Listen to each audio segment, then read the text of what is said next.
अगला पॉइंट है shipping charges and mechanism. ये शिपिंग मैकेनिज्म या चार्जेस, इसका क्या अर्थ हुआ? इसका बड़ा सिंपल अर्थ है कि हर पोर्टल की एक अपनी पॉलिसी है, उनका एक अपना स्टाइल है हर एक मार्केट प्लेस का। आपको देखना है कि शिपिंग आप खुद करना चाहते हैं, क्या वो आपके लिए ज्यादा कन्वीनियंट है, या फिर दूसरे केस के अंदर शिपिंग वो मार्केट प्लेस खुद भी आपके बिहाफ पे कर देगा और आपको चार्ज कर लेगा। जैसे फ्लिपकार्ट 10% चार्ज कर लेता है, लेकिन वैसे हर जगह पे प्रोडक्ट लाइन के हिसाब से सबका अलग अलग है। आप देखिए, अगर एकदम रीजनल मार्केट में माल बेच रहे हैं, एकदम आजू बाजू बेच रहे हैं, तो आप खुद भी शिपिंग कर सकते हैं। या फिर कई लोग सोचते हैं यार ये लॉजिस्टिक्स का जो टेंशन है ना, ये मेरे को नहीं लेना, मैंने प्रोडक्ट दे दिया, अब आप खुद ही बेचो, खुद ही करो, मेरे को पैसा दे दो। See what is your style of doing business, आपको क्या ज्यादा कन्वीनियंट है। नेटवर्क चूज करने से पहले सिस्टम एक्सेस और कंट्रोल के बारे में जरूर जांच लें।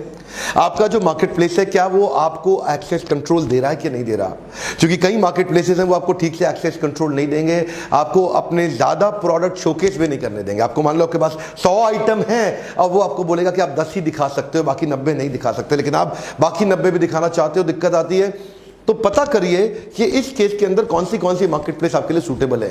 उदाहरण के लिए maximum minimum number of listing पे वो कंट्रोल कर देते हैं। Restriction on selling in specific region, कई बारी वो कुछ खास जगह पे आपको बेचने के लिए मना कर देते हैं। या access provided to customer data, जिसका मतलब है कि आपको कस्टमर का डेटा वो कभी नहीं देंगे, कस्टमर का डेटा अपने पास ही कंट्रोल करके रखेंगे। फॉर एग्जाम्पल, अमेजॉन अपने बायर का ईमेल एड्रेस आपको कभी नहीं देगा। अमेजॉन क्या कहता है, ये आपका कस्टमर नहीं है, ये मेरा कस्टमर है, आपने तो अपना माल बेचा है, लेकिन ये मेरी मार्केट प्लेस का कस्टमर। तो अमेजॉन अपना ईमेल एड्रेस नहीं शेयर करता। पेमेंट मैकेनिज्म जरूर ध्यान रखिएगा, क्योंकि बिजनेस कर रहे हैं आप, और अगर टाइमली पैसा ही नहीं आया, आपका वर्किंग कैपिटल सारा हाथ से निकल गया, माल भी बिक गया, पैसा भी नहीं आया, टाइम ज्यादा लग गया, अगला माल खरीदने के लिए पैसा आपके पास होगा ही नहीं। सब्जी वाला जब सब्जी बेचता है ना ठेले पे, आप लोग देखते हो, तो वो शाम तक सारी सब्जी बेच के खत्म करके ही उठता है। क्यों? उसको कैश चाहिए अगले दिन के धंधे के लिए। अगर कुछ बिजनेस मार्केट प्लेस ऐसी हैं जो आपको कैश काट के देती हैं, ज्यादा काटती हैं, टाइम भी नहीं देती, बहुत लेट देती हैं, तो उसमें दिक्कत है, उसको कंसिडरेशन में ले लीजिए। उदाहरण के रूप में, जब with holding of the payment होता है, तो अमेजॉन कई बार 14 दिन से 90 दिन तक लगा देता है एक स्मॉल सेलर को पैसा वापस करने में। शॉपक्लूज 30 से 90 दिन लगाता है, फ्लिपकार्ट 45 से 120 दिन तक लगा देता है। नौवां पॉइंट, रिटर्न्स एंड रिफंड। ये बड़ा इंपॉर्टेंट है। कई बार आपका मार्जिन ही बड़ा कम है और रिटर्न रिफंड के अंदर आपका पूरा धंधा वैसे ही खराब हो जाता है।